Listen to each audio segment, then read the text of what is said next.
आज ही Doubtnut app download करें। Doubtnut पर होगा अब आपके सभी मैथ्स, केमिस्ट्री, फिजिक्स और बायोलॉजी डाउट्स का सफाया।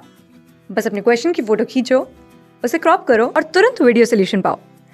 Download now. हेलो फ्रेंड्स, इस क्वेश्चन में बोल रहा है in an experiment 4 identical coherent waves of intensity I naught are interfered, calculate the maximum intensity in the interference pattern.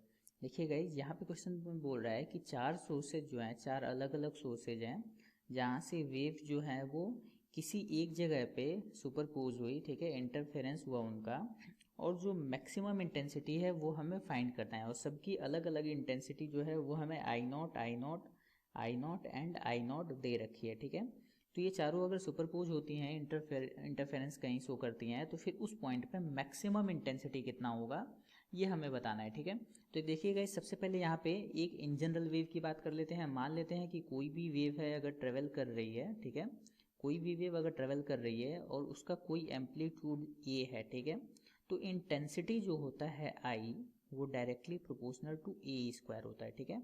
Intensity जो होता है किसी भी वेव का वो उसके एम्पलीट्यूड के डायरेक्टली प्रोपोर्शनल होता है। इसका डायरेक्ट फॉर्मूला होता है guys I equal to 2 pi square F square A square rho V, ठीक है। ये जो होता है वो फॉर्मूला होता है जहाँ पे एफ जो होती है फ्रिक्वेंसी होती है, ए एम्पलीट्यूड, रो मीडियम की डेंसिटी और V speed of wave, okay.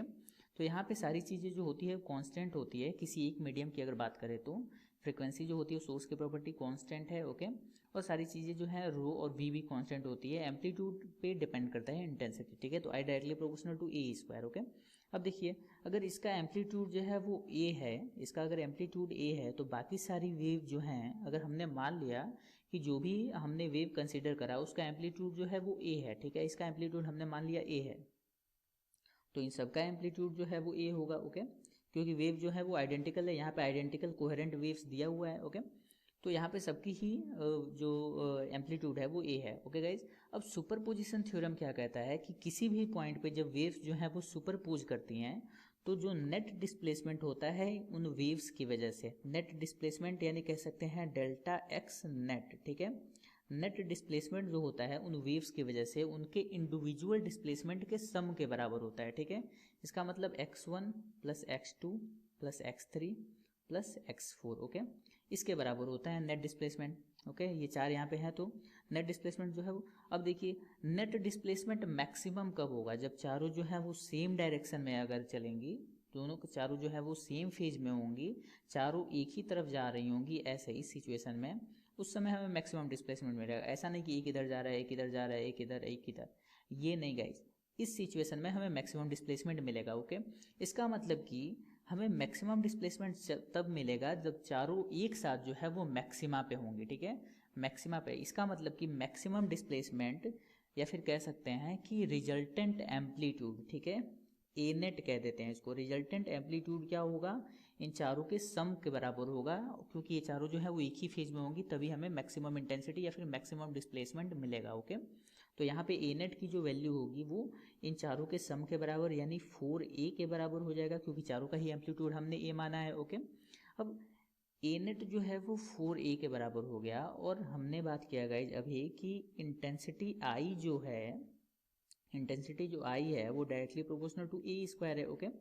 तो यहाँ से देखिए, एक वेव की अगर इंटेंसिटी देखें तो I naught is directly proportional to A square, ठीक है। तो इन द सेम वे हम लोग लिख सकते हैं I net is directly proportional to, I net is directly proportional to 4a का होल स्क्वायर, ओके। क्योंकि जो नेट जो वेव हमें मिली है, जो नेट एम्पलीट्यूड हमें मिला है वो 4a है, ओके। तो अगर इन दोनों का रेशियो लें, इन दोनों का अगर हम लोग रेशियो लें तो हमें क्या मिलता है? I net by I naught by I net equal to, देखिए हमें क्या मिल जाता है, 1/16, ओके। यानी यहाँ से हमें नेट इंटेंसिटी आई नेट की वैल्यू मिल जाती है 16 आई नॉट, ओके। इसका मतलब अगर एक वेव की इंटेंसिटी जो है वो अगर आई नॉट है, तो उस वो अगर उस टाइप की आइडेंटिकल चार वेव इंटरफेयर कर रही हैं तो फिर मैक्सिमम इंटेंसिटी जो होगी वो 16 आई नॉट के बराबर होगी। और कब होगी गाइज? जब चारों जो है वो सेम फेज में मैक्सिमा पे होंगे, मैक्सिमम डिस्प्लेसमेंट पे होंगे। वो आपको पूरा कॉन्सेप्ट समझ में आया होगा। Thank you. क्लास 6 से 12 से लेके नीट, IIT, जेई मेंस और एडवांस के लेवल तक 10 मिलियन से ज़्यादा स्टूडेंट्स का भरोसा। आज ही डाउनलोड करें डाउटनेट ऐप या व्हाट्सएप कीजिए अपने डाउट्स 8400 400 400 पर।